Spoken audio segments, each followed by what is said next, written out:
بیٹی شادی کے بعد سسرال جاتی ہے تب پرائی نہیں لگتی، مگر جب وہ میکے آ کر ہاتھ منہ دھونے کے بعد سامنے ٹنگے ٹاول کی بجائے اپنے بیگ سے مختصر سا رومال نکال کر منہ پونچھتی ہے تب وہ پرائی لگتی ہے۔ جب وہ باورچی خانے کے دروازے پر نامعلوم سی کھڑی ہو جاتی ہے تب وہ پرائی لگنے لگتی ہے۔ جب وہ پانی کے گلاس کے لیے ادھر ادھر آنکھیں گھماتی ہے تب وہ پرائی لگتی ہے۔ جب وہ پوچھتی ہے واشنگ مشین چلاؤں کیا، تب وہ پرائی لگتی ہے۔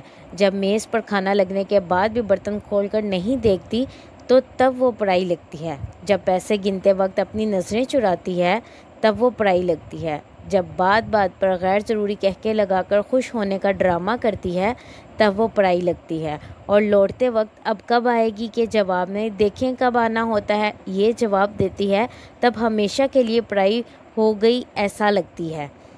لیکن گاڑی میں بیٹھنے کے بعد جب وہ چپکے سے اپنی آنکھیں چھپا کے خشک کرنے کی کوشش کرتی ہے تو وہ پرایا پن ایک جھٹکے میں بہہ جاتا ہے، تب وہ پرائی سی لگتی ہے۔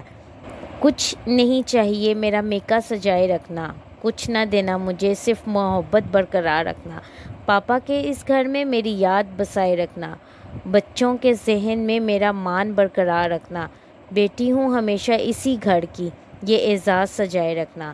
بیٹی سے ماں تک کا سفر، خوبصورت الفاظ تمام، بہنوں بیٹیوں کے نام۔ بیٹی سے ماں تک کا سفر، بے فکری سے فکر کا سفر، رونے سے خاموش کرانے کا سفر۔ پہلے جو آنچل میں چھپ جایا کرتی تھی آج کسی کو آنچل میں چھپا لیتی ہے۔ پہلے جو انگلی پر گرم لگنے سے گھر کو سر پر اٹھایا کرتی تھی آج ہاتھ جل جانے پر بھی کھانا بنایا کرتی ہے۔ پہلے جو چھوٹی چھوٹی باتوں پر رو جایا کرتی تھی آج وہ لاڈلی بڑی بڑی باتوں کو ذہن میں چھپایا کرتی ہے۔ پہلے بھائی دوستوں سے لڑ لیا کرتی تھی آج ان سے بات کرنے کو بھی ترس جاتی ہے۔ ماں ماں کہہ کر پورے گھر میں کھیلا کرتی تھی آج ماں سن کے آہستہ سے مسکرایا کرتی ہے۔ 10 بجے اٹھنے پر بھی جلدی اٹھ جانا ہوتا تھا آج 7 بجے اٹھنے پر بھی لیٹ ہو جایا کرتی ہیں۔ اپنے شوق پورے کرتے کرتے ہی سال گزر جاتا تھا آج خود کے لیے کپڑا لینے کو ترس جایا کرتی ہے۔ سارا دن فارغ ہو کے بھی مصروف بتایا کرتی تھی اب پورے دن کام کر کے بھی کام چور کہلایا کرتی ہے۔ ایک امتحان کے لیے پورے سال پڑھا کرتی تھی اب ہر روز بغیر تیاری کے امتحان دیا کرتی ہے۔